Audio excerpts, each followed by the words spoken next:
नमस्कार मित्रांनो, आपण अत्यंत महत्त्वाचा दिवस म्हणजे स्वामी प्रकट दिन याविषयी आपण आज थोडक्यात बोलणार आहोत की स्वामी समर्थ प्रकट दिनाच्या दिवशी आपण कोणती सेवा करायला हवी आणि स्वामी प्रकट कसे झाले ही सगळी माहिती मी तुम्हाला या व्हिडिओमध्ये देणार आहे, म्हणून व्हिडिओ पूर्ण बघा. चला तर मग आता आपण व्हिडिओला सुरुवात करू. मी ही माहिती एका ठिकाणी लिहून ठेवली आहे आणि तिथून मी तुम्हाला ती वाचून सांगणार आहे.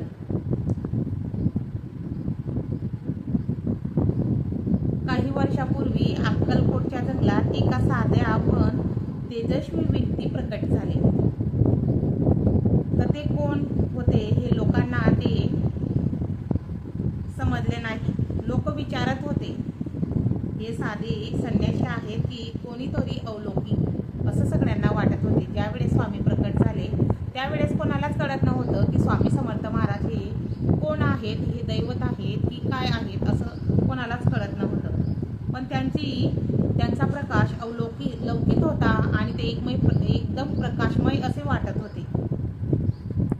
तर ते स्वामी समर्थ तिथं प्रकट झाले आणि मग स्वामी समर्थ महाराजांचे पृथ्वीवर प्रकट होणे किती अद्भुत भक्तीसाठी किती मार्गदर्शक ठरले. ते जेव्हा प्रकट झाले आणि त्यांची ही शक्ती आपल्यासाठी किती मार्गदर्शक ठरली. स्वामींनी आपल्याला किती छानपैकी मार्ग दाखवले. मित्रांनो, काही वर्षापूर्वी अक्कलकोटच्या जंगलात एका साधी पण तेजस्वी व्यक्ती प्रकट झाला. तर हे आपले स्वामी समर्थच होते. त्यांचं ते इतकं होतं, अनोखं होतं की फक्त डोळ्याने पाहिल्यानेच भक्ताच्या मनाला शांतता मिळत होती. की त्यांचं ते एवढं शक्तिशाली होतं की एक वेळेस जर आपण त्यांना पाहिलं तर आपले मनातले सगळे प्रश्न तिथपर्यंत शांत होत होते आणि मनाला आतून प्रसन्न असं वाटत होतं. तेव्हा लोक त्यांना साध्या पण प्रभावी वागण्याचे भाविक दृष्टीने जोडले गेले. ज्यावेळेस स्वामी समर्थांनी भक्तांचे प्रश्न सोडवले, त्यांना संकटांपासून तारले, तेव्हापासून स्वामी समर्थ हे सगळ्या भक्तांच्या हृदयामध्ये स्थान करून राहिले आणि स्वामी समर्थ नेहमी त्यांचे प्रत्येक प्रश्नापासून त्यांना सुटका करत होते. स्वामी महाराजांनी आपल्या भक्तांच्या संकटांना, दुःखांना, अडचणींना दूर करण्यासाठी अनेक चमत्कार केले. त्यांनी जे आपले भक्त होते त्यांचे जे दुःख यातना होते त्यांना दूर करण्यासाठी त्यांनी भरपूर काही या पृथ्वीवर येऊन चमत्कार केले. एखाद्या आजारी रुग्णाला बरे केले, एखाद्या निराश भक्ताला योग्य मार्ग दाखवला.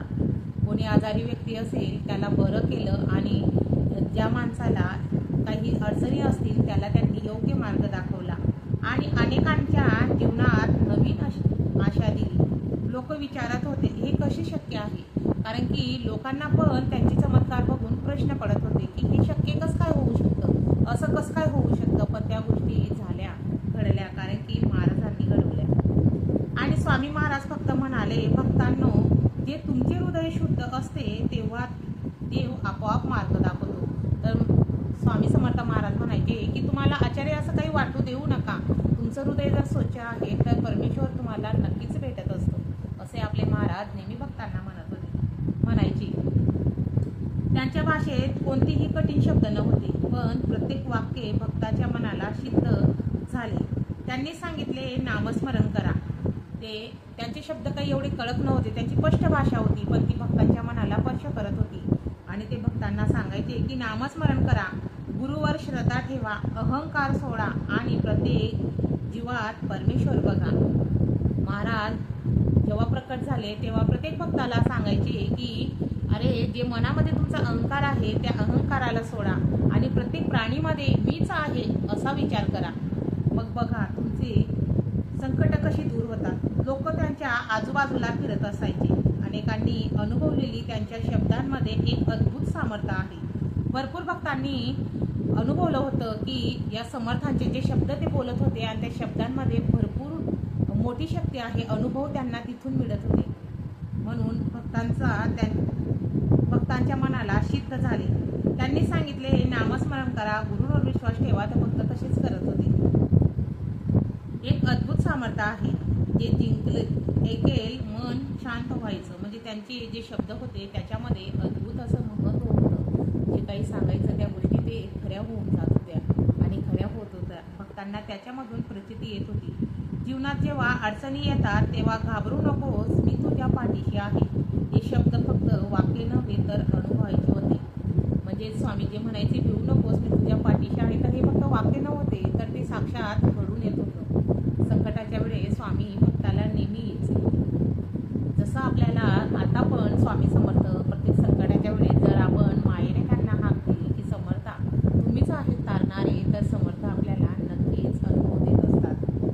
गुरूंवर विश्वास ठेवा, कारण भक्तीचे अडथळे दूर होतात. आपण जर आपल्या स्वामींवर विश्वास ठेवला तर आपल्या जीवनात जे अडथळे आहेत ते बऱ्यापैकी दूर होतात. नामस्मरण करा.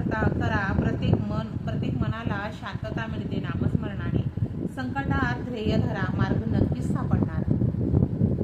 त्यांची शिकवणीतून भक्ती, संयम आणि सेवा या 3 गोष्टी अत्यंत महत्त्वाच्या होत्या. त्यांची जी शिकवण होती त्याच्यामधून आपल्याला या 3 गोष्टी ते शिकवायचे आणि शिकवत असत की भक्ती, संयम आणि सेवा या 3 गोष्टी अत्यंत महत्त्वाच्या आहेत. एखाद्या गरीबाला अन्न दिलं, रुग्णाला औषध दिलं, मार्गदर्शन केलं, हीच खरी भक्ती आहे. समर्थ नेहमी म्हणत की तुम्ही मला काही नको, तुम्ही समोरच्याला ज्याला गरज आहे, गरजूची गरज तुम्ही पार पाडा आणि एखाद्याला कशाची गरज आहे त्याप्रमाणे त्याला तुम्ही तुमच्या पर्यायाने, म्हणजे तुमची काय म्हणतात त्याला, की तुमची जेवढी व्यथा शक्ती आहे त्याप्रमाणे तुम्ही त्याला मदत करा, असे समर्थ नेहमी म्हणायचे.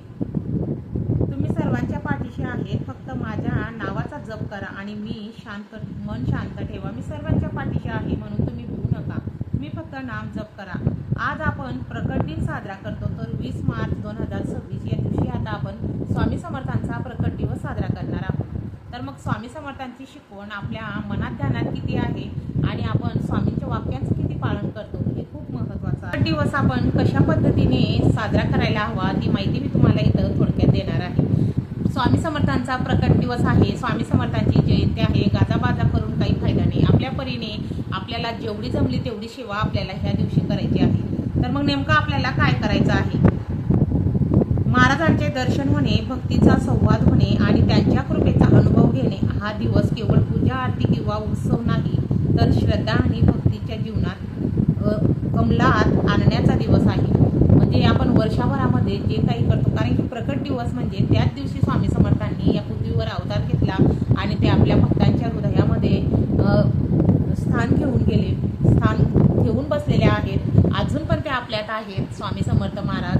तर मग आपण त्यांना त्यांच्या ज्याप्रमाणे माणसाचा बड्डे असतो आपण त्यांना गिफ्ट देऊन प्रसन्न करत असतो. समोरच्याला समजा आता कोणाचा बड्डे आहे आणि त्या बड्डेला जाताना तुम्ही तर खाली हाती जात नाही, काही ना काही गिफ्ट समोरच्या व्यक्तीला तुम्ही घेऊन जातात. तर मग त्याच प्रकारे महाराजांचे त्या दिवशी बड्डे आहे आणि महाराजांना आपल्याला गिफ्ट म्हणून आपल्याला त्यांचं नामस्मरण द्यायचं आहे. आपण चांगले कर्म आपल्याला त्यांना गिफ्ट म्हणून द्यायचं आहे. तर मग त्या दिवशी आपण काय करायचं आहे?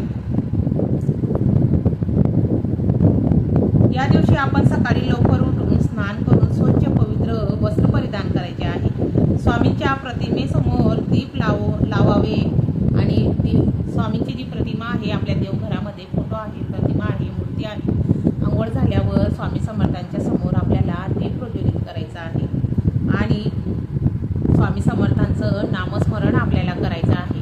स्वामी चरित्राचे पारायण आपल्याला करायचं आहे. स्वामी समर्थांच्या माळींचं पठण आपल्याला करायचं आहे. स्वामी समर्थांचा प्रभावशाली मंत्र श्री स्वामी समर्थ, श्री स्वामी समर्थ या मंत्रामध्ये खूपच मोठी शक्ती आहे. तर आपण समर्थांना या गोष्टी देऊन त्यांचा आपण बड्डे साजरा, आपल्या भाषेत जर म्हटला तर त्यांचा वाढदिवस आपण अशा प्रकारे साजरा करू शकतो. होताहोसपर्यंत आपल्याकडनं जेवढी सेवा झाली तेवढी सेवा महाराजांच्या चरणी आपल्याला अर्पण करायची आहे. आणि आपल्याला त्रिकाल आरतीला देखील जर जवळ तुमच्या केंद्र असेल, मठ असेल, तिथं त्रिकाल आरती होत असेल तर त्रिकाल आरतीला देखील आपल्याला जायचं आहे. आता तुम्ही म्हणणार जॉब वगैरे करत असाल तर ठीक आहे, पण दिवसभरामध्ये एक आरती तरी आपण आवर्जून करायला हवी. महाराजांना दुसरं काही नको. स्वामी समर्थ म्हणतात, ज्यांनी त्या पृथ्वीवर येऊन आपल्याला आपल्या जीवनामध्ये त्यांनी ज्या काही गोष्टी सांगितल्या आहेत त्याच गोष्टी आपल्याला करायच्या आहेत. म्हणून स्वामी चरित्र पारायण, गुरुचरित्र पारायण किंवा तुम्ही स्वामी समर्थांचं माळ, गरिबांना दान पुण्य असं काही तुम्ही करू शकता. तर आपल्याला या दिवशी असं सगळं काही करायचं आहे. हे केल्याने, सर्व साधना केल्याने भक्तांच्या जीवनात शांती, आनंद, गुरुकृपेचा अनुभव होत असतो. जर आपण हे सगळं काही केलं ना तर आपल्याला नक्कीच गुरुकृपा आपल्यावर आहे हा अनुभव तुम्हाला नक्कीच मिळेल. स्वामी समर्थ महाराजांच्या कृपेने भक्तांचे मन स्थिर राहते, संकटे दूर होतात, जीवनात मार्गदर्शन मिळते. तर अशा पद्धतीने आपल्याला स्वामी प्रकट दिवस म्हणजेच 21 मार्च या दिवशी आपल्याला ह्या सेवा करायचा आहे. तर आजचा दिवस आपल्याला सांगतो की स्वामी समर्थ महाराज केवळ एक व्यक्ती नाही, तर या व्हिडिओमधून आपल्याला शिकायला मिळतं आहे की स्वामी समर्थ महाराज फक्त एक व्यक्ती नाही, तर भक्तांच्या हृदयात राहणारी ती दिव्य शक्ती आहे. आणि त्यांची शिकवलेली जी जीवनात संकटे कोणतीही अडचणी टिकत नाही, त्यांनी आपल्याला जे काही शिकवलं आहे, आपण जे त्यांचे सांगितल्यावर आपण चालत आहोत, तर आपल्याला नक्कीच माहिती असतं की आपल्या जीवनामध्ये संकट नावाची वस्तू किंवा ही चीज आपल्या जीवनात कधीच येत नाही. स्वामी आपल्याला नेहमी संकटांपासून लांब ठेवत असतात. तर चला या प्रकट दिनाने मग आपण या 2 मिनिट हाँ 2 मिनिट बोलना मत कुछ.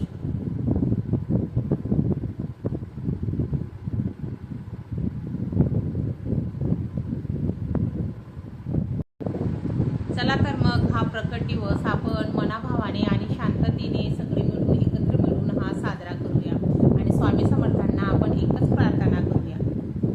हे स्वामी समर्थ महाराज, आमच्या जीवनातील अज्ञान दूर करा. तुम्ही देखील माझ्यासोबत म्हणा, स्वामी समर्थ महाराज, आमच्या जीवनातील अज्ञान दूर करा, आमच्या मनातील भीती दूर करा, आम्हाला सद्बुद्धी द्या आणि सदैव आमच्या